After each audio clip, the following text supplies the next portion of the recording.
If you think CPP and OAS are going to fund your retirement, you're setting yourself up for a massive shortfall. Because after diving deep into these programs and everything else you need to retire in Canada, I can tell you that the same blind spot shows up again and again. There's a missing piece to the retirement puzzle that almost no one talks about, and in this video, I'll break down exactly what it is and how to fill it before it's too late. Now, there comes a point where retirement stops being an idea and starts becoming the only outcome that feels worth working toward. Not because you hate what you do, but because spending another few decades locked into someone else's schedule eventually loses its value. What you really want is control over your time, your energy, and how you live day to day. But control isn't something retirement gives you automatically. It doesn't show up just because you worked for all those years. You only get that freedom if you've built a system that can support it. And if that system is missing even one essential part, then the entire structure becomes fragile, easily thrown off by rising costs, unexpected bills, or simply the passage of time. There's a reason so many people reach retirement age and still feel like they don't have enough. They've been saving, they've been trying, but without a clear structure behind the numbers, it's hard to tell what any of it adds up to. So the question becomes, what does retirement actually require, and how do you make sure the plan you're building is strong enough to last? Well, when you picture retirement, you probably imagine fewer obligations and a slower pace of life, but not necessarily fewer bills, because the core costs of your life don't go away when you stop working. You'll still need to pay for housing, food, utilities, medication, transportation, and everything else that keeps your daily life moving. And the longer you live, the more likely it is that new or unexpected costs will show up. Things like repairs, healthcare, family needs, or even travel opportunities that you didn't plan for, but you don't want to turn down. So when you think about your retirement income, you need to think beyond the minimum. You're not just funding your baseline expenses, you're creating room to adapt, to absorb surprises, and to maintain the version of life that actually feels worth living. So that includes your regular monthly costs, but also discretionary and emergency spending, all of which needs to be supported by a system that doesn't rely on paychecks coming in every 2 weeks. Because in retirement, there's no reset. Every dollar you spend has to come from somewhere, either from money you've already saved or income you've already set up. And when you're stretching that across 2 or 3 decades, the entire plan has to hold steady. Which means the next step isn't just knowing your retirement number, it's understanding how you'll reach it. Now, you're not expected to fund your retirement entirely on your own, but the sooner you understand where your income will actually come from, the sooner you can spot any gaps. And in Canada, there are 3 main sources of retirement income, often called the 3 pillars. Some people have access to all 3, but most people don't. The first pillar is the one you control, your personal savings and investments. This includes your RRSP, TFSA, and any non-registered accounts that you've built up over time. RRSPs help reduce your taxable income while you're working, while TFSAs let your investments grow and come out tax-free when you need them. And together, these accounts give you flexibility, but they only work if you use them consistently and intentionally. The second pillar is government support. This includes the Canada Pension Plan, Old Age Security, and in some cases, the Guaranteed Income Supplement. These aren't based on how much you've invested, but on your work history, your residency, and your income. And they're certainly valuable, but almost never enough to fund a full retirement on their own. And then the third pillar is workplace pensions. If you're part of a defined benefit or a defined contribution plan, or a group RRSP through your employer, then that's a huge advantage. But these plans are becoming less common, especially if you've spent part of your career self-employed or as a contract worker. So knowing where you stand with these 3 pillars isn't just helpful, it's essential, because the sooner you see what's missing, the sooner you can start filling the gap. So let's start with the first piece most people count on, but few actually optimize.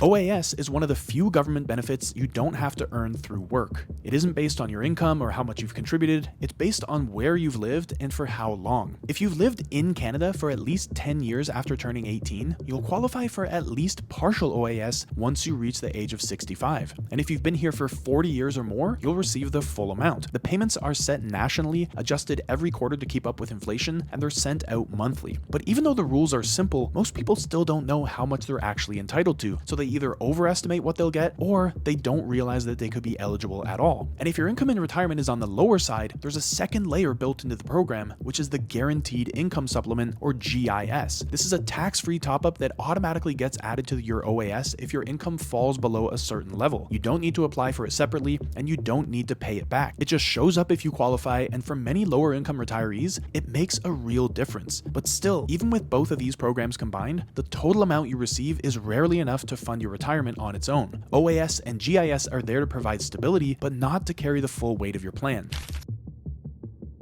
And unlike OAS, this next layer, CPP, is something you have to earn. And whether you're just starting your career or you're already a few decades in, you've probably been building toward it without even realizing it. Every time you get paid and see a CPP deduction on your stub, that's a contribution to your future income, with your employer adding the same amount. But if you're self-employed, you've got to cover both sides. In 2025, those contributions are 5.95% each on earnings between $3,500 and $71,300. But that's not the whole story anymore, because CPP now includes a second earnings tier covering income between $71,300 and $81,200 with an additional 4% contribution from you and 4% from your employer. That expansion increases your potential benefits, boosting the system's replacement rate from 25% of your average income to as much as 33%. But still, that number depends on a lot, like how long you've worked, how consistently you've contributed, and how much you've earned over the years. And most people don't qualify for the maximum amount of CPP, which means CPP alone definitely won't be enough to fund your entire retirement, but it can provide a dependable base layer to build upon, especially when used alongside your RRSP, TFSA, and other income sources. But here's what most people don't realize. The money you contribute doesn't just disappear. It's not sitting in some government pool waiting to be redistributed. It's being invested on your behalf, and what's happening with that investment is one of the most overlooked parts of the entire system.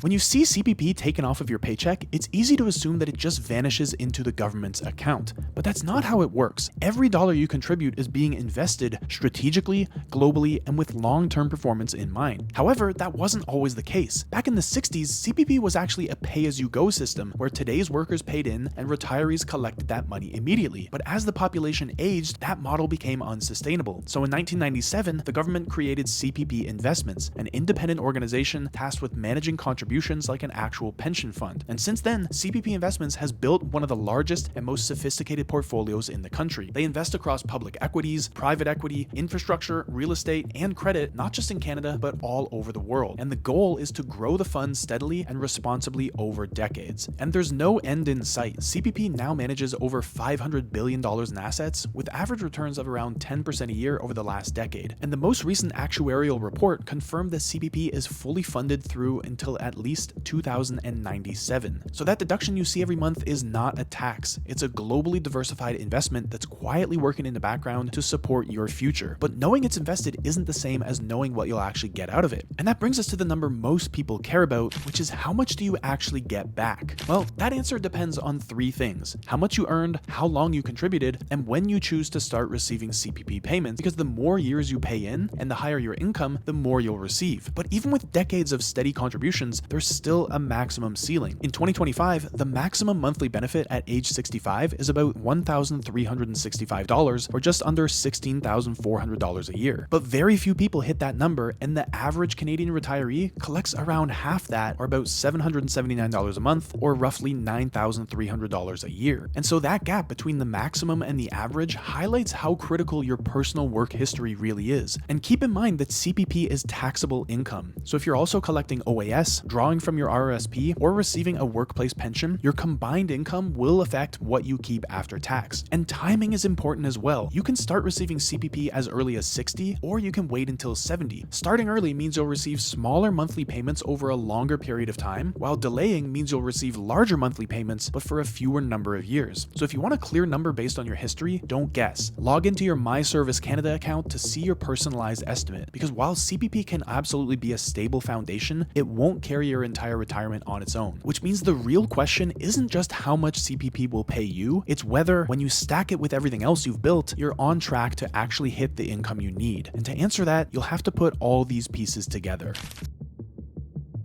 What you earn from CPP, what you receive from OAS, and what you've saved or built through your RRSP, TFSA, or workplace pension are the pieces that shape your income in retirement. But the real test isn't whether you have them, it's whether they add up to enough. Because CPP and OAS were never meant to carry the full load. They were designed to support you to provide a stable floor, but not a full foundation. And once you run the numbers, that becomes clear pretty quick. Let's say you're collecting just over $9,300 a year from CPP and another $9,600 from OAS. That gives you close to $19,000 in annual income before tax. That's a helpful start, but it's not enough if your target is closer to the $40,000 or $50,000 a year, which is where most Canadians feel stable. And that gap is where your personal strategy takes over, which includes how much you've saved, how well it's invested, and how sustainably you plan to draw from it. Because this is what turns retirement from a milestone into a system, one that either holds together or quietly falls short over time. You've probably heard the three-legged stool analogy: government programs, personal savings, and employer pensions. But the truth is, even if you have all three, that's not enough unless the plan is designed to last. Because it's not just about having the parts, it's about making them work together. And that only happens when you stop guessing. Because time is the one thing that makes everything else easier. And the earlier you start treating retirement like a system, not just like a finish line, the more control you have over what that future looks like.